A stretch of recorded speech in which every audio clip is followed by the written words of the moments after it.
আমার মা বোনেরা পুরুষদের থেকে কম না বেশি? ওখানে প্রজেক্টর বন্ধ হয়ে গেল মানে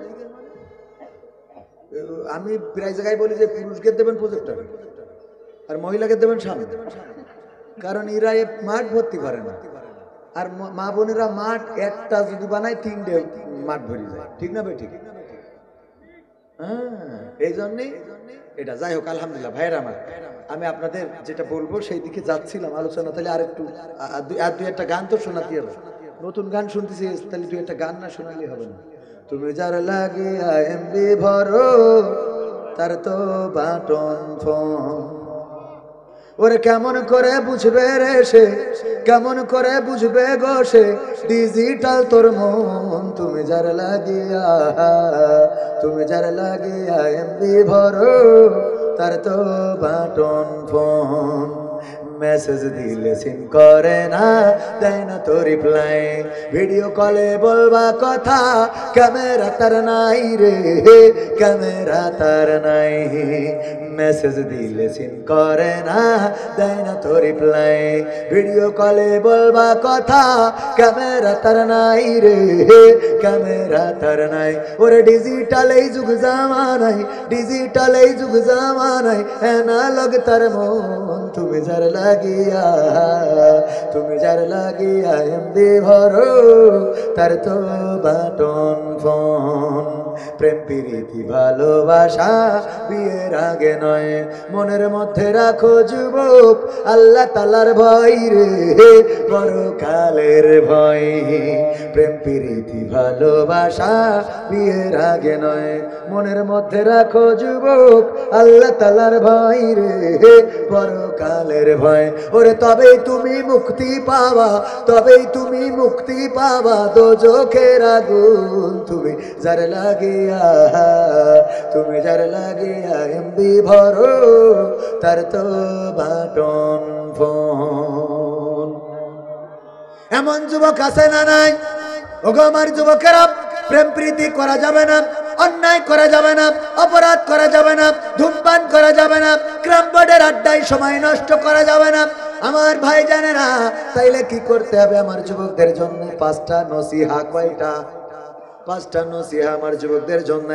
1 নম্বর নসিহা হলো, ওগো আমার যুবকেরা, 1 নম্বর কাজ হলো নামাজ কাজা করা যাবে, নামাজ কাজা করা যাবে না।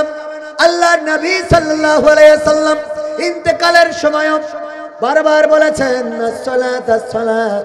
আমার সালাম ভাই চলে এসেছে নাকি? সালাম ভাইয়ের গাড়ি হলো? হ্যাঁ, মাশাআল্লাহ। অসুবিধা নেই, ভাই নিজের লোক তো বসে থাকবে, কোনো অসুবিধা নেই।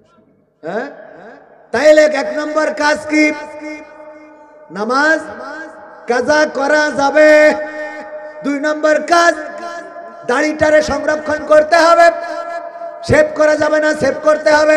3 নম্বর কাজ, টাকনুর উপরে কাপড় পরতে হবে। 4 নম্বর কাজ, সৎ কাজের আদেশ দিতে হবে। 5 নম্বর কাজ, অসৎ কাজে বাধা। কয়টা কাজ বললাম? কোন মাটিতে তৈরি রে তুই মা, কোন মাটিতে তৈরি রে তুই মা, কত কষ্ট দিলাম তোরে আমি সারা জীবন ধরে, অবধ ছেলে বলে তবু,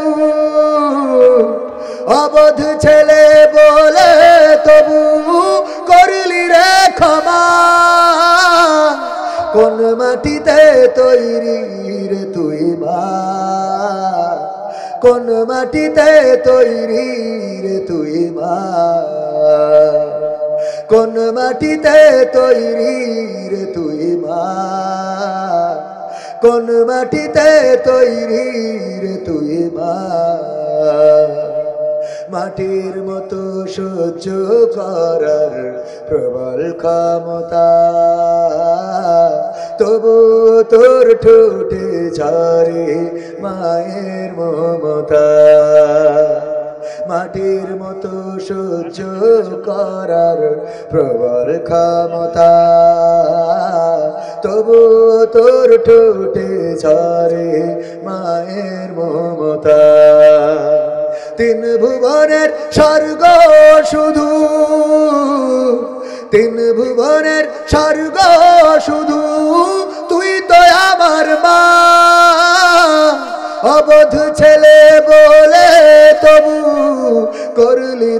ক্ষমা, কোন মাটিতে তৈরি রে তুই মা, কোন মাটিতে তৈরি রে তুই মা, কোন মাটিতে তৈরি রে তুই মা, কোন মাটিতে তৈরি রে তুই মা। আবার যদি কখনো মা জন্ম আমি পাই, সব জন্মেই তোর কোলে মা সুখের মরণ চাই। আবার যদি কখনো মা জন্ম আমি পাই, সব জন্মেই তোর কোলে মা সুখের মরণ চাই। আমি মারা যাবার আগে, আমি মারা যাবার আগে মরিস না তুই মা, অবধ ছেলে বলে তবু করলি রে ক্ষমা, কোন মাটিতে তৈরি রে তুই মা, কোন মাটিতে তৈরি রে তুই মা, কোন মাটিতে তৈরি রে তুই মা, কোন মাটিতে তৈরি রে তুই মা। আমার যুবকেরা যুবকদের জন্য গান শুনাইলাম। এখন ওই যে গণতন্ত্রের গান যেটা রিকোয়েস্ট আছে, যে কোন গান গাওয়ার কারণে আমার ওই সময় তনয় ছিল, চলে গেছিলাম, সেই গান শোনাবো। গণতন্ত্র চিনি না আমি, জানি না গণতন্ত্র, গণতন্ত্র দেখিনি আমি, শুনেছি গণতন্ত্র। ঠিক না বেঠে? আগে গণতন্ত্র শুধু শুনতাম, দেখা যায় নাই কোনোদিন। আমার সালাম ভাই সুন্দর করে উদাহরণ দেয়। এক মুরব্বী গিয়েছে ভোট নেওয়ার জন্য, ভোট দেওয়ার জন্য যাওয়ার পরে বলছে, বাবারা আমার নাম্বারটা দেখে দাও, আমি ভোট দেব। বলতেছে, চাচা এত কষ্ট করে এসেছেন কেন? কয়দিন বাঁচি মরি, দেখলাম ভোটটা দিয়ে তারপরে যায়। চাচা গো, আপনার কষ্ট হবে দেখে ভোটটা আমরা আগেই মেরে দিচ্ছি। বলছে, আমি তো সকালবেলায় রওনা দিলাম, এত তাড়াতাড়ি ভোট মারা হয়ে গেল, কেমনে মারলে বাবা, কিভাবে মারলে? চাচা আপনি রওনা দিয়েছেন কখন? ফজর পড়ে বাড়িতে বেরোইছি। আমরা তাহাজ্জুদ পড়ি তো কাম সেরে ফেলেছি। তাহাজ্জুদ পড়ে কাম সারা শেষ। চাচা যাইতে পারেন। চাচা চলে যায়, ডাক দিয়ে বলে, চাচা চাচিরে যেন আবার পাঠাইয়েন না, চাচির এই বৃদ্ধ বয়সে আবার কষ্ট দিয়েন না। তোমার চাচি কি ভোট দিয়ে গেছ নাকি? হ্যাঁ গিয়েছে।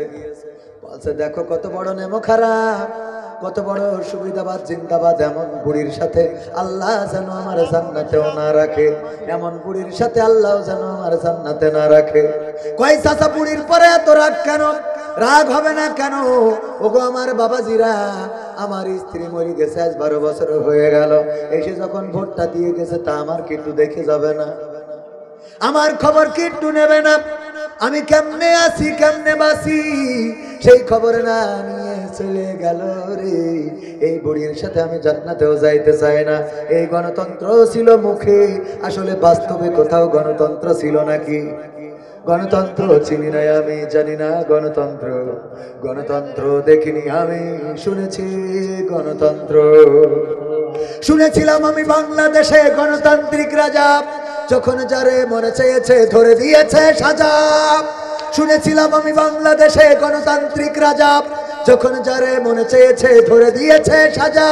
কাউকে দিয়েছে ফাঁসির দণ্ড, রেখেছে আয়না ঘরে, কাউকে আবার লাশ বানিয়ে ভাসিয়েছে সাগরে। ঠিক না বেঠে? আয়না ঘর প্রকাশ্যে এসেছে।